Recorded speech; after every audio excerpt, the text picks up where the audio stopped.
اسلام زندہ ہوتا ہے ہر کربلا کے بعد. ہمارے ساتھ گفتگو کے لیے موجود ہیں خطیب در بطول علامہ فرقان حیدر عابدی صاحب. علامہ صاحب السلام علیکم. وعلیکم السلام ورحمۃ اللہ وبرکاتہ. امید آپ خیریت سے ہوں گے. الحمدللہ. علامہ صاحب سالہ سال سے یہ روایت جاری ہے، وہ جس کو کہتے ہیں قافلہ تھا رواں اور قافلہ ہے رواں. بتائیے گا ہمیں کہ پہلی محرم سے لے کے اور 9ویں محرم تک، کیونکہ 10ویں محرم تو اس کی بالکل پہلی سے لے کے 9ویں محرم تک کیا صورتحال بنی تھی، کس طریقے سے قافلہ لے کے نکلا گیا، کس طریقے سے بیچ میں جو وعدے وعید کیے گئے تھے وہ ٹوٹے، لیکن ٹوٹنے کے باوجود قافلہ نہ رکا، اور پھر کس طریقے سے 9 محرم کا وہ سورج پھر طلوع ہوا. بسم اللہ الرحمن الرحیم. قال رسول اللہ صلی اللہ علیہ وآلہ وسلم حسین منی وانا من الحسین. یہ ارشاد رسول ہے اور ہمارا تمام مسلم امہ کا یہ عقیدہ ہے کہ نبی وہ کہتا ہے جو رب کہلواتا ہے. تو ظاہر ہے کہ یہ جو کربلا کا واقعہ ہے یہ نبی معظم کی حیات میں وفات سے پہلے نبی کو اللہ نے بشارت دے دی تھی کہ یہ واقعہ ہوگا. اور دوسری بات جو ہے اس واقعے کے لیے قرآن کی آیت بھی ہے کہ ان الدین عند اللہ الاسلام. یہ سورہ آل عمران کے کہ اللہ کے نزدیک بہترین دین جو ہے وہ اسلام ہے. ظاہر ہے کہ اسلام قربانیاں مانگتا ہے. ظاہر ہے کہ امام حسین علیہ السلام سے پہلے بھی قربانیاں دی گئیں. حضرت ابراہیم علیہ السلام کی ابھی قربانی کی سنت جو ہے وہ منائی گئی، لہذا اس میں کوئی اختلاف نہیں ہے. یہ امام حسین علیہ السلام کا ذکر اور آپ کی قربانیوں کا تذکرہ صرف مسلمان نہیں کر رہے، عمر کوٹ میں ہندو وہ عشرے بھی کر رہے ہیں اور مجالسیں بھی کر رہے ہیں، اور امام حسین علیہ السلام کو خراج عقیدت بھی پیش کر رہے ہیں، کیونکہ امام حسین علیہ السلام نے یہ قربانی کسی فرقے کے لیے نہیں دی، کسی مسلک کے لیے نہیں دی. امام حسین کل بھی محسن انسانیت تھے اور آج بھی امام حسین علیہ السلام محسن انسانیت. اب جو بھی انسان ہے وہ اپنے محسن کی یاد کو منا کر خراج عقیدت پیش کر عشق کا اظہار کرتا ہے، تو لہذا اس میں کوئی تفرقہ کی بات جو ہے وہ بالکل کرنی نہیں چاہیے اور نہ ہونی چاہیے. کہ امام حسین سب کے ہیں، امام حسین رب کے ہیں، کیونکہ امام حسین علیہ السلام نے اپنے رب کو راضی کیا ہے اپنے نانا کی شریعت کے لیے. تو امام حسین علیہ السلام سے بیعت طلب کی یزید نے، تو امام حسین علیہ السلام نے یہی جواب دیا کہ حسین جیسا یزید جیسے کی بیعت نہیں کر سکتا. لہذا اتنا تنگ کر دیا گیا امام حسین علیہ السلام کو کہ کوفے والوں کو بھڑکایا گیا کہ آپ جو ہے امام حسین علیہ السلام کو جو ہے وہ کوفے میں طلب کر لیں. تو ظاہر ہے کہ ہر دور میں آج بھی اور آج سے 1400 برس پہلے بھی مختلف قسم کے لوگ جو ہیں پولیٹیکل ہوتے ہیں، انہوں نے وہ سلسلہ جو جاری کیا. امام حسین علیہ السلام کو خط لکھا گیا کوفے سے، جو امام حسین کے دوست بن کر، بظاہر دوست نہیں تھے، وہ دنیاوی لوگ تھے، انہوں نے خط لکھے امام حسین علیہ السلام کے پاس. تو امام حسین علیہ السلام نے مدینہ چھوڑنے کا ارادہ کیا. 28 رجب کو امام حسین علیہ السلام نے مدینہ چھوڑا. یہ امام حسین کا بہت بڑا امتحان ہے کہ نانا کا شہر چھوڑنا یہ کوئی لفظوں میں بیان نہیں کیا جا سکتا. کہ جہاں پر امام حسین کے نانا نے قیام کیا ہو، ہر مسلمان کی تمنا ہے کہ میں مدینے میں قیام کروں. امام حسین علیہ السلام کا کتنا بڑا امتحان ہے کہ دین کو بچانے کے لیے، شریعت کو بچانے کے لیے، تقوی کو بچانے کے لیے، پرہیزگاری کو بچانے کے لیے امام حسین علیہ السلام پر اتنی مطلب یہ کہ جو ہے وہ بندشیں لگائی گئیں کہ امام حسین علیہ السلام نے یہ فیصلہ کیا کہ میں مدینہ چھوڑوں گا.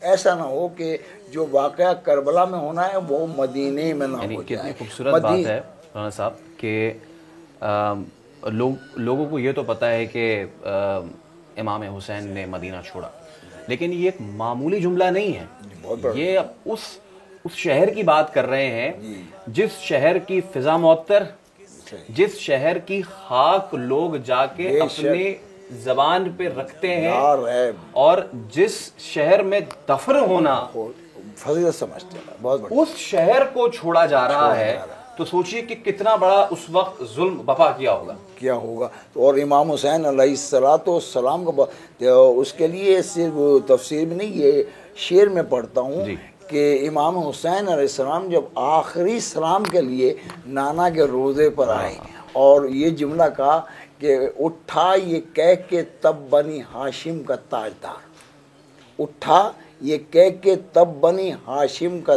تاجدار، کانوں میں گونجنے لگی اسلام کی پکار، رخصت ہوا مزار سے یہ کہہ کے ایک بار، نانا بس اب حسین کا کرنا نہ انتظار، اس لیے کہ ہم جا رہے ہیں نانا، دین بچاؤں گا، شریعت بچاؤں گا، آپ کے دیے ہوئے اصول کو نافذ کروں گا، اگر میری گردن بھی کٹ جائے گی لیکن آپ کی شریعت باقی رہے گی، اللہ کا دین باقی رہے گا، اس لیے کہ آپ نے شریعت کو نافذ کیا ہے، آپ نے اسلام کو نافذ کیا ہے، اور اس وقت اسلام کا مذاق اڑایا جا رہا ہے، شریعت کو تبدیل کیا جا رہا ہے، تو امام حسین علیہ السلام کسی اقتدار کے لالچ سے سفر نہیں کر رہے ہیں، بلکہ دین کی بقا کے لیے امام حسین رسول جیسے پاکیزہ نبی معظم کا مدینہ چھوڑنا، یہی بہت بڑے ایک مصائب بھی ہے اور بہت بڑی ایک عقیدت کا اظہار بھی امام حسین میں سب سے بڑی قربانی۔ اب یہ کربلا کی زمین کا مسئلہ دیکھیے آپ کہ کربلا کی زمین بنی اسد کی تھی، تو امام حسین علیہ السلام نے جو ہے وہاں کے رہنے والوں سے کہا کہ یہ زمین کا مالک کون ہے، کہا کہ بنی اسد ہے، کہا انہیں بلاؤ، انہیں بلایا گیا، کہا کہ یہ زمین آپ کی ہے، کہا یہ ہمیں، کہا کہ اس کو ہم خریدنا چاہتے ہیں، یہ بہت بڑی امام حسین پیغام دے رہے ہیں کہ میں کسی قبضے کی جگہ پر کوئی جہاد کرنا بالکل غیر شرعی ہے، تو امام حسین علیہ السلام نے 60,000 درہم میں وہ جگہ کربلا کی جو ہے کسی جو ہے وہ عرب والے کی نہیں ہے، امام حسین علیہ السلام نے پیمنٹ کی ہے بنی اسد کو، خریدی باقاعدہ، اس لیے کہ کسی ایسی جگہ پر اپنی کوئی بھی قربانی جائز نہیں جو قبض ہے، یہ پیغام بھی پوری دنیا کو اپنے ہر قدم ہر ایک اشارے سے وہ دنیا کو پیغام دیتے چلے گئے، جو ہے پیغام دیتے چلے گئے،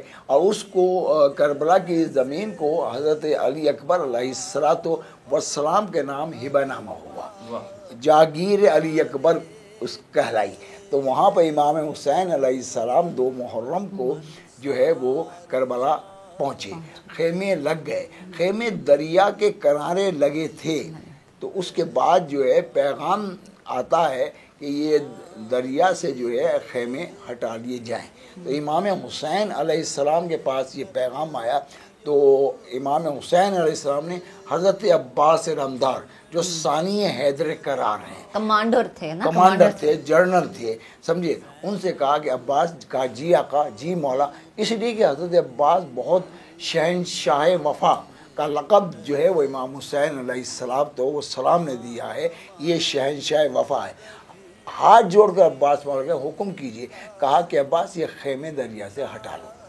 تو حضرت عباس کا یہ بہت بڑا امتحان بھی ہے اور بہت بڑی اطاعت گزاری بھی ہے کہ امام کی اطاعت، کہا کہ مولا یہ خیمے جو ہیں وہ پانی کے ساتھ بہتے ہوئے پانی ہے، دریا ہے، نہر فرات ہے، ہم نے نصب کیے ہیں، چھوٹے چھوٹے بچے ہیں تاکہ پانی میں سے سیر ہو سکے، پی سکیں جب پیاس لگے، لیکن حضرت عباس علمدار جو ہیں ان کے لیے خیمے ہٹانا ایک بہت بڑا مشکل کام تھا، تو امام حسین علیہ السلام اپنی بہن کے خیمے میں آئے اور آ کے کہا زینب خیمے عباس نے نصب کیے ہیں، اب عباس سے خیمے ہٹانے کا مطالبہ میں نہیں کروں گا تم کو، اسی لیے کہ میرے کہنے سے خیمے عباس نے لگائے ہیں، اب میں انہیں کہوں کہ یہ خیمے، اس لیے کہ عباس کا جلال میں دیکھ رہا ہوں اس لیے کہ عباس کے جلال کے مطابق میری ہمت نہیں پڑ رہی کہ میں عباس سے کہوں خیمے.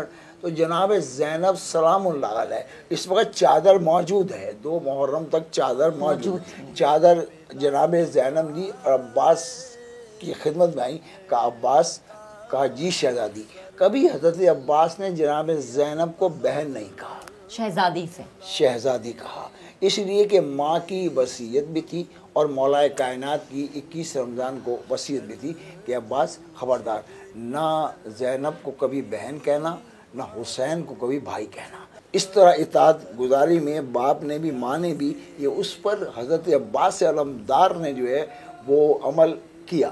جناب زینب نے جب کہا کہ خیمہ، اس کے بعد جناب زینب کے حکم کے مطابق خیمے جو ہے وہاں سے ہٹائے گئے اور خشکی میں جا کے جو ہے وہ نصب جو ہے وہ کیے گئے. اس کے بعد یہ سلسلہ ظاہر ہے کہ وہاں سے میسیج آتے رہے، پیغام، لیکن امام حسین علیہ السلام نے یزید کے پیغام کو ڈینائٹ کیا، بالکل منع کیا کہ میں شریعت کے خلاف کوئی کام نہیں کروں گا. تو امام حسین علیہ السلام کو جہاں بھی پوری دنیا میں خراج عقیدت پیش کیا جا رہا ہے، چاہے عیسائی ہوں، ہندو ہوں، مسلم ہوں، غیر مسلم سکھ ہوں. اب سکھ بھی بہت بڑا امام حسین علیہ السلام کا جو ہے وہ ذکر بھی کرتے ہیں اور مجالس قائم کرتے ہیں، دنیا کو بتاتے ہیں. علامہ صاحب یہ عشق ہے نا ان ہستیوں سے، یہ بتائیے کہ عشق کی یہ کون سی معراج تھی کہ جہاں پہ حسین ہے، سامنے 10,000 ہیں، برچھے ہیں، تیر ہیں، اونٹ کو اور گھوڑوں کو نہر کرنے والے تیر ہیں، تلواریں ہیں، لیکن اس وقت کوئی میڈھا نہیں آیا. خدا کا یہ عشق اپنے بندے سے، اس کو آپ کیسے بیان کریں گے؟ اسے میں یہی کہوں گا کہ حضرت ابراہیم علیہ السلام کی بہت بڑی قربانی ہے کہ آپ نے صبر کا مظاہرہ بھی کیا اور اللہ کے حکم کی تعمیل بھی کی. جناب اسماعیل کے گلے پہ چھری رکھی، چلی نہیں. آئے ہائے ہائے، یہ عشق کی منزل ہے، چلی نہیں، لیکن انہوں نے گریز نہیں کیا. اسماعیل نے بھی اپنے آپ کو پیش کر دیا، لیکن قرآن نے یہ کہا کہ ابراہیم تمہاری قربانی خدا نے قبول کر لی ہے. دین اسلام کی سربلندی کے لیے، کلمے کو بلند رکھنے کے لیے انہوں نے جو قربانیاں دی اور کربلا کا میدان اور وہاں پر پیش آنے والی مشکلات. میں ایک اور چیز جس کے بارے میں جاننا چاہوں گی، مشک سکینہ اور علم، ان کا کنیکشن بڑا سٹرونگ ہے. میں چاہتی ہوں ہمارے ناظرین کو اس حوالے سے بھی بتائیں. دیکھیں، حضرت عباس اور جناب سکینہ ایک بہت بڑا محبت کا رشتہ ہے. اس لیے کہ سکینہ بیوی کو یہ بڑی آس تھی کہ عباس چچا کے ہوتے ہوئے میں پیاسی رہ جاؤں، یہ ممکن نہیں. سکینہ کا جملہ مقتل ملتا ہے. سکینہ کہتی ہے چچا میرا ہاتھ آپ کے ہاتھ تک نہیں جا رہا، میں یہ مشق سکینہ آپ کے حوالے کیسے کروں؟ چچا تھوڑی دیر کے لیے اپنا علم جھکا دیجیے. حضرت عباس نے گھوڑے پہ بیٹھے ہوئے علم کو جھکایا. سکینہ نے مشق سکینہ عباس کے ہاتھ میں نہیں دیا، بلکہ علم میں اس کو جو ہے مشق سکینہ کو حوالے علم کے کیا ہے. کہا علم تو جانے اور میرا چچا جانے. علم جو ہے وہ نسبت پا گیا ہے جناب سکینہ کی مشق سے. ایک شعر ہے کہ حسین تم نہ رہے تمہارا گھر نہ رہا، مگر تمہارے بعد ظالموں کا ڈر نہ رہا. تو جنگ تو بیعت کی تھی، اب تو تمام تر مرد بھی ختم ہو چکے ہیں، لشکر اجڑ چکا ہے، قافلہ ختم ہو چکا ہے. ہو سکتا تھا کہ اب بیعت کر لی جاتی، لیکن نہیں. اتنا کہوں گا کہ حسین کہتے ہیں اسے جو دین کو بچائے، اسے حسین کہتے ہیں. جو حسین کو بچائے اسے سیدہ زینب کہا جاتا ہے. اس لیے کہ مقصد امام حسین علیہ السلام کو کوفے کے بازاروں میں اور شام کے دربار میں، اس لیے کہ یزید کی جانب سے یہ نعرہ ہوا کہ زینب کون جیتا کون ہارا، تو بی بی زینب نے کہا کہ میرا بھائی جیتا ہے. خدا اگر کسی کو ہدایت نہ دے تو وہ یزید. لیکن خدا کو اگر کسی کو ہدایت دینی ہے آخری ساتوں آخری منٹوں میں بھی دینی ہے تو وہ حور ہے. یہ بہت اہم ہے کہ جناب حر کا ایک بہت بڑا کردار ہے. آپ یزید کے لشکر میں ہیں, عام سپاہی نہیں ہیں, اسی لیے کہ وہاں پہ جو ہیں وہ سپہ سالار ہیں, ان کے پاس فوج بھی ہے, خیمہ بھی ہے, ٹھنڈا پانی بھی ہے, سامان رسد, سارے سامان ان کے پاس موجود ہیں. لیکن حر کا آخری وقتوں میں ضمیر کا جاگنا اور حق کی معرفت کو حاصل کرنا ایک بہت بڑا یہ کردار ہے کہ یزید کے لشکر کو آپ نے چھوڑا, ترک کیا. تو امام حسین علیہ السلام نے حر کو علیہ السلام, اب یہ ایک بہت بڑا, اس سے بڑا جملہ کوئی ہو نہیں سکتا کہ امام حسین علیہ السلام حر کو علیہ السلام کہہ رہے ہیں, ورنہ عموماً سب کے لیے رحمت اللہ ہوتا ہے, سمجھے. لیکن حر کو حسین علیہ السلام کہے, یہ بہت بڑی سعادت حر کے لیے ہے کہ امام حسین نے, اور سب سے بڑا اعزاز جو دیا وہ امام حسین علیہ السلام نے وہ تعویذ و رومال, مختلف نام ہے, رومال دیا, پیشانی پر باندھا, کہا کہ یہ میری ماں کا سلا ہوا رومال ہے. اللہ اکبر. حر کی پیشانی پر. اس کے بعد امام حسین نے محبت میں کہا, حر زہ نصیب تمہارے, تم ہم سے پہلے جنت میں جا رہے ہو تو نانا کو میرا سلام کہنا, میرے بابا کو سلام کہنا, میرے بھائی حسن کو سلام کہنا, اور میری ماں زہرا کو میرا سلام کہنا کہ حسین کی ماں حسین نے حق ادا کر دیا. امام حسین کے نانا حضور پاک صلی اللہ علیہ وآلہ وسلم, ان پہ لوگ جس طرح سے کوڑا پھینکتے تھے, پتھر برساتے تھے, بعد میں جب معافی مانگتے تھے تو آپ گلے لگا لیتے تھے, اس روایت کو امام حسین نے برقرار رکھا. امام حسین علیہ السلام نے اس روایت پر عمل کر کے کربلا میں بھی بتایا. یہ قربانی آپس میں پیار محبت کرنے والے ایک پورے خانوادے کی قربانی تھی, جنہوں نے نہ صرف اپنے آپ کو قربان کیا, اپنی اس محبت کو قربان کیا تاکہ رہتی دنیا تک لا الہ الا اللہ جاری رہے. کسی ایک فرقے کی بات, سب متفق ہیں کہ رسول اللہ نماز پڑھا رہے ہیں, پشت پر امام حسین موجود ہیں. اس کے بعد امام حسین علیہ السلام کی مبدت زمانے کو بتائی رسول نے, اس لیے کہ سجدے میں 3 مرتبہ کہنا ہے سبحان ربی الاعلیٰ و بحمدہ, اللہ کی حمد کرنی ہے, اس سے زیادہ نہیں کر سکتے, ٹھیک ہے. لیکن رسول اللہ نے 72 مرتبہ کہا سبحان ربی الاعلیٰ, جب تک کہ حسین اتر نہیں آئے. لیکن جب حسین اتر گئے تو صحابی نے پوچھا, یا رسول اللہ, نواسے کی محبت میں آپ نے آج سجدے کو بہت طول دے دیا. تو رسول نے جواب دیا کہ یاد رکھو, یہ صرف میرا نواسا نہیں ہے, اس لیے کہ تم نمازی ہو, یہ نماز کو بچانے والا ہے, اس لیے کہ یہ اصول دین میں ہے, یہ میرے اللہ کے دین کو بھی بچائے گا اور میری شریعت کو بھی بچائے گا. لہذا حکم خدا کے تحت میں نے سجدے کو طول دیا ہے, نانا کی حیثیت سے نہیں دیا.